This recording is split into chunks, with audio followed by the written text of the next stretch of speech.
tanggal 24 sampai 26 Mei 2024 di Bukit Siregol, Desa Kramat, Purbalingga, Jawa Tengah, kami mengadakan program edukasi konservasi yang dihadiri oleh komunitas-komunitas lingkungan dan juga aktivis-aktivis lingkungan di Jawa Tengah. Menarik itu adalah satwa itu katanya di jalur pengamatan yang masih yang jalan raya, tapi satwanya masih ada di situ gitu.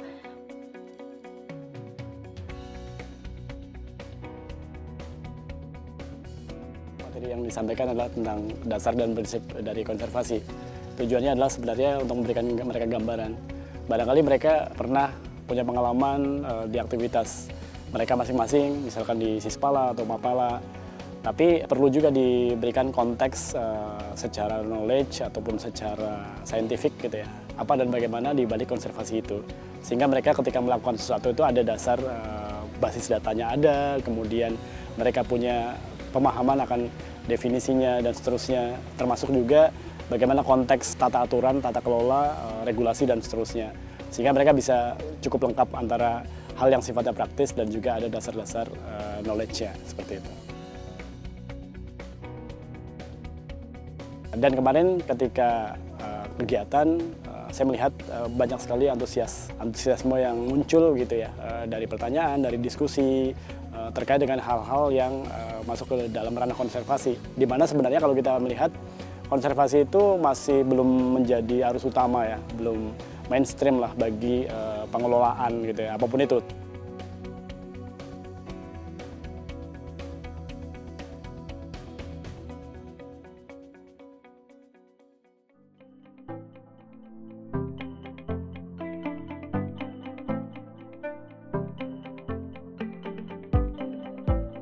Kawasan ini kan masuk kawasan Siregol ya. Jadi di sini untuk lokasi hutan lindung di kawasan Siregol yang berbatasan dengan hutan produksi. Jadi mungkin kita bisa lihat untuk areanya begitu. Area kawasan Siregol sendiri begini. 2, 3, 4, 5, 6, 7, 8, 1,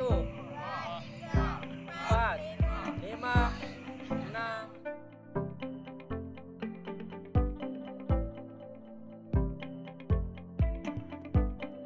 Dia tuliskan apa yang dia amati, dia dengar, oh suaranya alat ini sudah semua sama, by default sudah dikasih Tuhan semua sama untuk yang, maka gunakanlah itu guys. Okay? Kita juga diajarkan cara mengadvokasi, cara menulis berita atau artikel yang mengandung tujuan konservasi seperti itu, dan ya ada sedikit juga tambahan tentang PPGD untuk memberikan bekal keselamatan kita atau pertolongan pertama saat kita ada di lapangan seperti itu. Dan yang terakhir ada materi tentang pengelolaan sampah, limbah segala macam. Itu juga bisa kita terapkan masing-masing dari lingkungan terkecil, yaitu di rumah.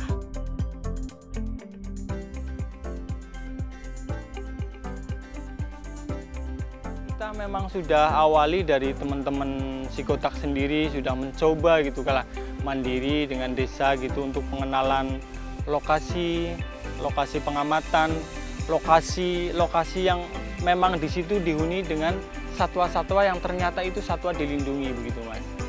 Jadi kita ya tetap sebisa mungkin dengan masyarakat nanti mengadakan edukasi walaupun ya secara mandiri begitu Mas.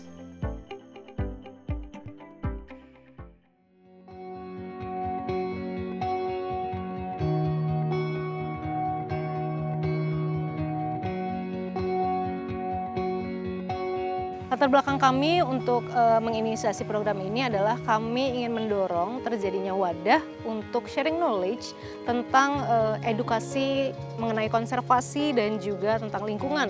Supaya di sini juga mendorong untuk teman-teman komunitas yang hadir bisa sharing ilmu-ilmu yang mereka dapat di sini kepada komunitasnya masing-masing. Sehingga ilmu tentang konservasi dan lingkungan ini menyebar semakin luas.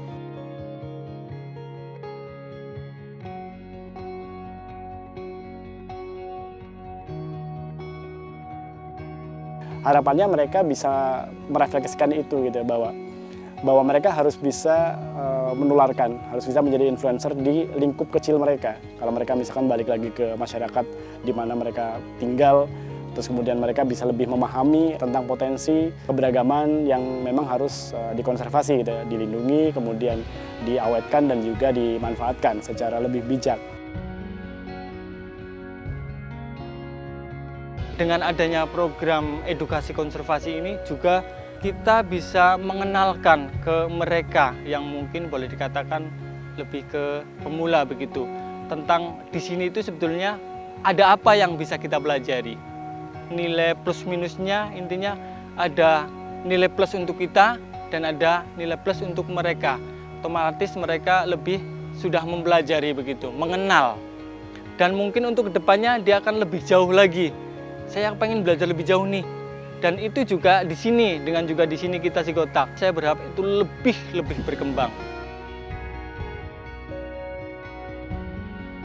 Harapan saya untuk saya sendiri dan saya berharap dari teman-teman, saya pengen kita semua mengimplementasikan apa yang sudah kita pelajari, terutama kita memanfaatkan mobile jurnalistik ini untuk mengkampanyekan konservasi mulai dari hal terkecil sampai hal yang paling menyentuh di alam seperti di alam bebas gitu.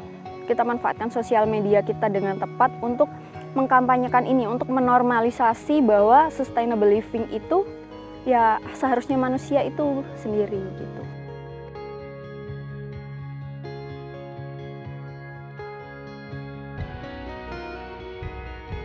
Buat teman-teman yang pengen ikut program edukasi konservasi ini, dari saya sangat menyarankan dan sangat mewajibkan teman-teman, apalagi yang emang cinta sama lingkungannya, gak cuma kita naik gunung atau main ke alam, tapi kita juga tahu cara merawat alam itu sendiri.